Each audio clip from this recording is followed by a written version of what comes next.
Sur le sable brûlant d'Afrique, sous le soleil ardent du désert, un puissant royaume a prospéré pendant des millénaires. De grands rois et reines ont érigé des temples majestueux et enterré leurs morts dans des tombes en forme de pyramides. Mais nous ne sommes pas en Égypte, et le peuple qui a construit ces édifices n'est pas celui de l'Antiquité égyptienne. Nous sommes au Soudan, l'un des plus grands pays d'Afrique, et le berceau de la Nubie, un royaume cousu d'or, nourri par le Nil. À l'époque, la Nubie est le pays le plus vaste au monde, un véritable empire. Un empire dont les savants n'ont toujours pas réussi à déchiffrer la langue. Perdu dans les ténèbres, l'histoire de la Nubie demeurait un mystère, jusqu'à ce jour.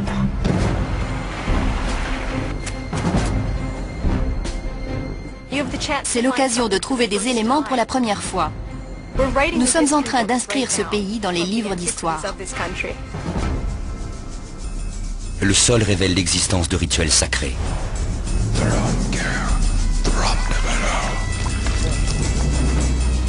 Le lieu d'un crime antique. Quelqu'un est délibérément venu briser cet autel en 1000 morceaux.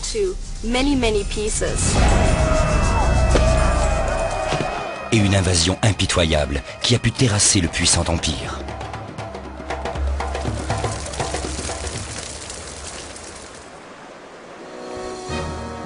À la manière de détectives, les archéologues vont s'efforcer de reconstituer les derniers jours d'une cité perdue et ramener à la vie un royaume oublié, une terre nommée Nubie.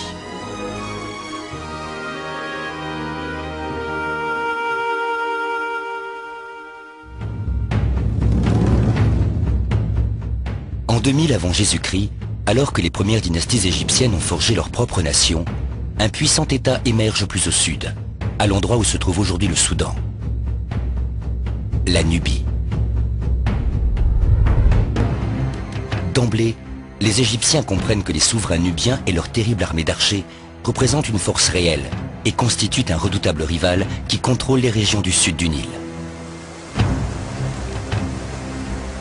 Durant de longues années, les pharaons égyptiens ont imposé leur domination. Mais les Nubiens ont fini par inverser la tendance et par conquérir l'Égypte. Rivaux en période de guerre et pourtant partenaires commerciaux, l'histoire de ces deux nations sera liée pendant des millénaires. Aujourd'hui, la civilisation de l'Antiquité égyptienne est largement célébrée, mais la mémoire de sa plus grande rivale émerge lentement des ténèbres.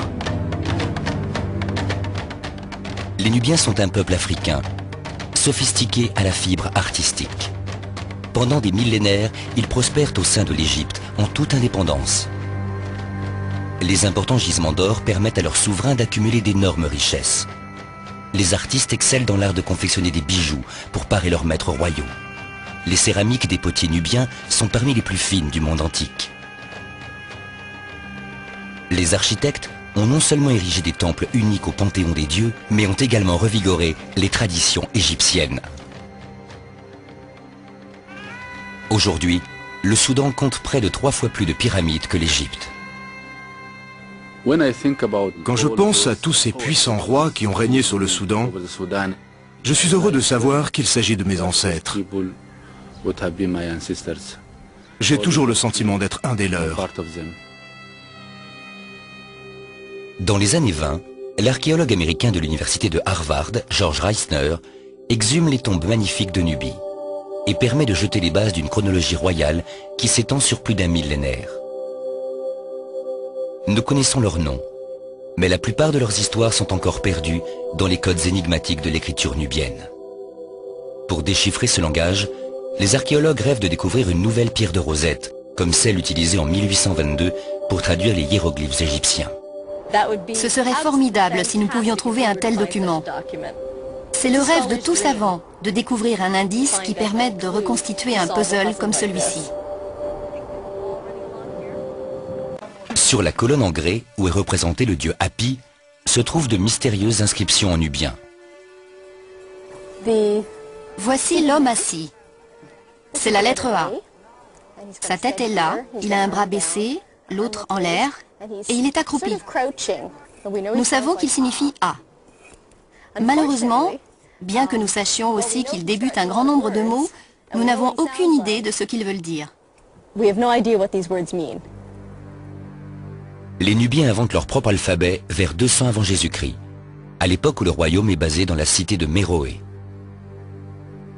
Dans le cadre d'une sorte de renaissance culturelle, les Méroïtes tels que nous les connaissons ont remplacé les hiéroglyphes égyptiens par leur propre forme d'écriture. Jusqu'à ce qu'elles soient déchiffrées, les savants doivent se contenter de lire ce que les autres cultures de l'époque ont écrit sur ce royaume. Il existe des témoignages sur le royaume méroïte, provenant de sources extérieures. Certains historiens grecs qui étaient en contact avec l'Empire romain, et bien sûr avec l'Égypte, ont écrit sur le royaume de Méroé. Mais nous ne disposons pas du point de vue des Méroïtes car leur écriture est indéchiffrable. Les textes doivent parler d'eux-mêmes. Nous devons absolument trouver quelque chose qui s'apparente à la pierre de Rosette qui a été découverte en Égypte et qui a permis de déchiffrer les hiéroglyphes. Il nous faut un texte bilingue. La cité ancienne de Dangei est susceptible de cacher une pierre de Rosette. Sa situation sur le Nil, au sud d'une zone de rapide appelée 5e cataracte, lui assure une position stratégique au centre de routes commerciales majeures qui s'enfoncent vers l'intérieur de l'Afrique. La 5e cataracte est pleine de rochers. On ne peut pas y naviguer. Les récifs sont trop tranchants. Ils éventrent la coque des bateaux. Il nous faut quitter les voies navigables, traverser par la terre et rejoindre le Nil dans la région de Dangei. Au cours de son histoire, le royaume de Nubie attire des commerçants de tous horizons qui convoitent des marchandises comme l'ivoire, les peaux d'animaux et bien sûr l'or. Des peuples de cultures et de langues différentes, grecs, égyptiens, romains, tous font du commerce avec la Nubie. Nombreux sont ceux qui sont passés par Dangei, où ils pourraient avoir laissé une inscription bilingue.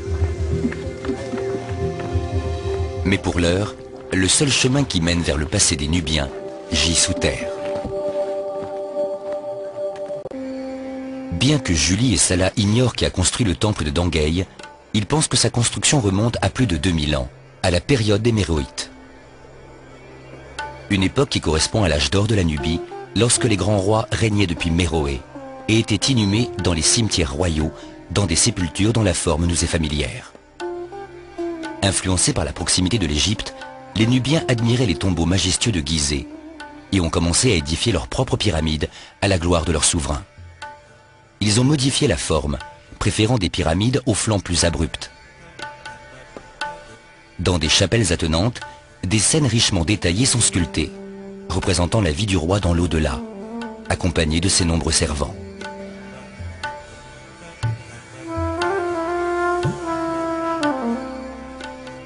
Les pyramides de Méroé ne sont pas des sépultures réservées aux rois. Après le IIIe siècle avant Jésus-Christ, le trône est occupé par une succession de puissantes reines, qui ont peut-être participé à une co-régence. Une des plus influentes a régné aux environs de l'époque du Christ, quelque temps après la construction du temple de Dangei. Amani-Shakhet est une reine nubienne très puissante. Elle porte un arc et des flèches. Ils sont traditionnellement les accoutrements d'un homme. Et elle est représentée avec des prisonniers enchaînés. Il y a de fortes probabilités qu'elle ait combattu les Romains. En 23 avant Jésus-Christ, les soldats romains attaquent le royaume de Nubie. Selon leur récit, la résistance nubienne est menée par une femme borgne et vaillante. D'après les historiens, il s'agirait d'Amani-Shakhet. Cette reine empêche les Romains de prendre son royaume et parvient même à négocier un traité de paix en sa faveur. On peut encore distinguer des traces de l'imposante silhouette d'Amani-Shakhet sur les murs de sa chapelle dédiée aux offrandes. C'est une femme corpulente, ce qui montre